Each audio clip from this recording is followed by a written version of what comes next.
Assalamualaikum warahmatullahi wabarakatuh. Halo semua.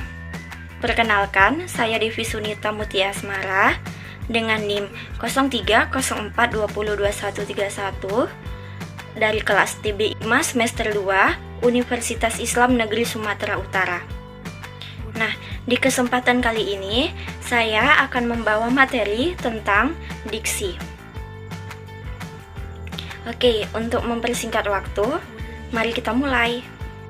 Diksi atau pilihan kata.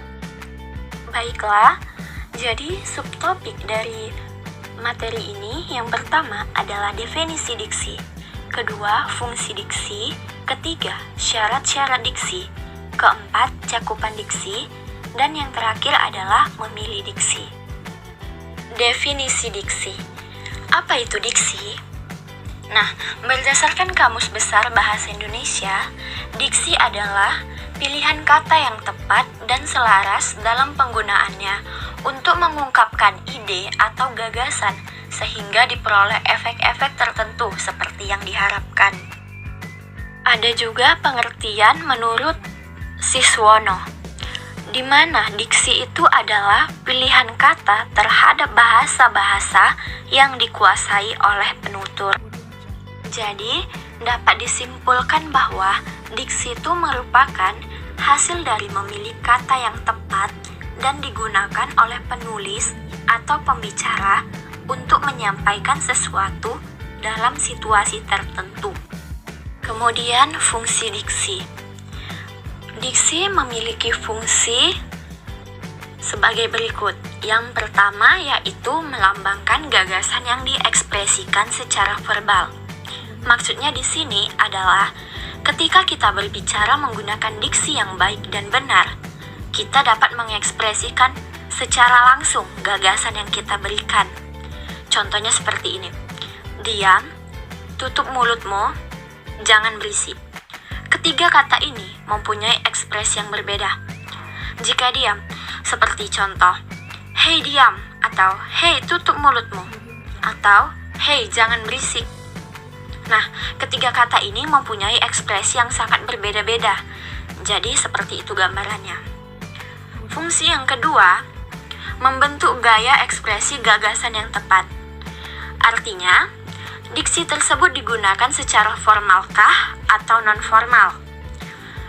Ketika kita berada di lingkungan formal, gaya ekspresi kita berbeda, seperti "Selamat pagi teman-teman semua dan rekan-rekan sekalian".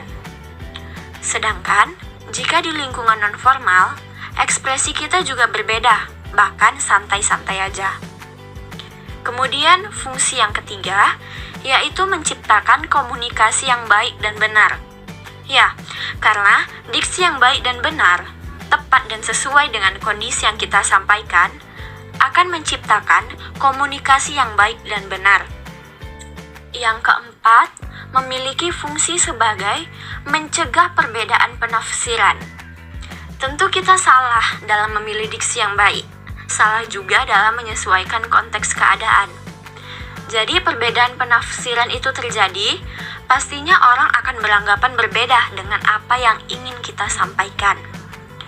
Yang kelima, yaitu memiliki fungsi mencegah salah pemahaman. Sama seperti yang sebelumnya, perbedaan penafsiran menimbulkan salah pemahaman. Ketika orang yang ingin kita ajak berbicara salah dalam menafsirkan yang kita maksud, akan terjadi salah paham di antara pembicaraan. Dan yang terakhir, yaitu mengefektifkan pencapaian target komunikasi. Tentu, ketika kita telah memilih kata yang tepat dan sesuai, maka target komunikasi kita telah tercapai. Nah, yang selanjutnya syarat-syarat diksi. Dalam syarat-syarat diksi sendiri memiliki 3 unsur. Yang pertama unsur ketepatan, kedua unsur kecermatan, dan ketiga unsur kesesuaian. Unsur ketepatan yaitu hal yang menyangkut makna, logika, dan kesamaan maksud. Jadi, ketika kita ingin memilih kata, usahakan kata tersebut sudah tepat untuk disampaikan. Jangan sampai pendengar atau pembaca bingung terhadap kata tersebut. Biasanya, untuk memilih kata yang tepat, dibutuhkan pengetahuan kata yang lebih banyak. Yang kedua adalah unsur kecermatan. Unsur ini berkaitan dengan kemampuan kita dalam memilih kata yang benar-benar diperlukan. Jadi, kalau kata itu tidak perlu digunakan, lebih baik tidak usah disampaikan, karena itu akan menimbulkan kata yang bertele-tele. Dan yang terakhir yaitu unsur kesesuaian. Unsur ini biasanya disesuaikan dengan kondisi dan situasi yang ingin kita sampaikan. Jangan sampai kata yang dipilih itu menyinggung atau merusak suasana. Usahakan kita mengetahui pendengar atau pembaca, baik dari segi usia, apakah itu muda, tua, atau remaja, dan harus disesuaikan dari segi latar belakang ekonomi atau latar belakang lainnya. Jadi, kita sesuaikan, jangan menyinggung mereka, dan usahakan untuk memilih kata yang sesuai. Selanjutnya yaitu cakupan diksi. Nah, menurut Sitorus ada 4 bagian dalam cakupan diksi. Yang pertama, berdasarkan makna kata. Kedua, berdasarkan panca indera. Ketiga, berdasarkan ruang lingkup. Dan keempat, berdasarkan baku tidaknya penulisan kata. Oke, yang pertama yaitu berdasarkan makna kata.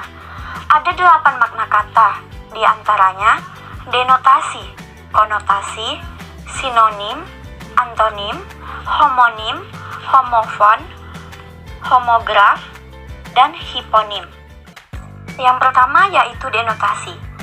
Denotasi sendiri dapat diartikan sebagai makna dasar, artinya tidak mengandung makna tambahan. Dan yang kedua itu konotasi, yaitu kebalikan dari denotasi. Konotasi adalah kata yang mempunyai makna tambahan. Sebagai contoh, dia adalah wanita cantik. Yang kedua, dia adalah wanita manis.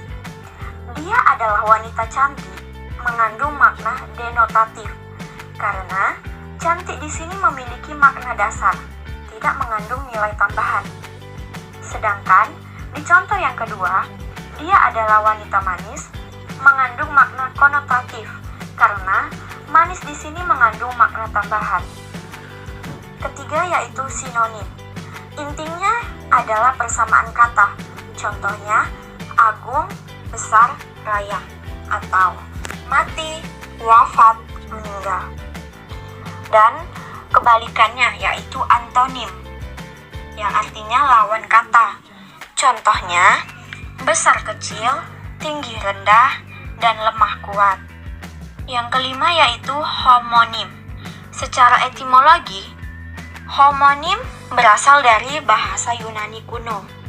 Intinya, yaitu persamaan bentuk atau tulisan, tetapi beda arti. Dan yang keenam, homofon, yaitu bersamaan pengucapan atau persamaan bunyi, tetapi beda arti. Yang ketujuh, homograf. Di sini itu artinya bersamaan bentuk atau tulisan, tetapi beda arti. Hampir sama sih seperti homonim. Namun, perbedaannya di homograf itu pengucapannya juga berbeda. Dan yang terakhir yaitu hiponim. Adalah kata dari turunan kata lainnya atau biasa disebut dengan kata khusus. Oke, lanjut yang kedua, berdasarkan panca indera. Di sini ada abstrak dan konkret. Abstrak itu dapat diartikan, tidak dapat dibayangkan dengan panca indera. Contohnya, kemakmuran dan kejujuran. Dan untuk konkret sendiri itu dapat dibayangkan oleh panca indera, seperti mobil, motor, dan rumah. Yang ketiga, berdasarkan ruang lingkup. Terdapat kata umum dan kata khusus. Kata umum itu ruang lingkupnya lebih luas, jadi dapat mencakup beberapa makna yang lain. Sedangkan kata khusus atau biasa disebut dengan hiponim adalah ruang lingkup yang lebih sempit. Dan yang terakhir berdasarkan baku tidaknya penulisan kata. Kata baku adalah kata yang digunakan menurut pedoman atau kaidah bahasa Indonesia yang sudah ditetapkan. Contohnya seperti yang terlihat di PPT.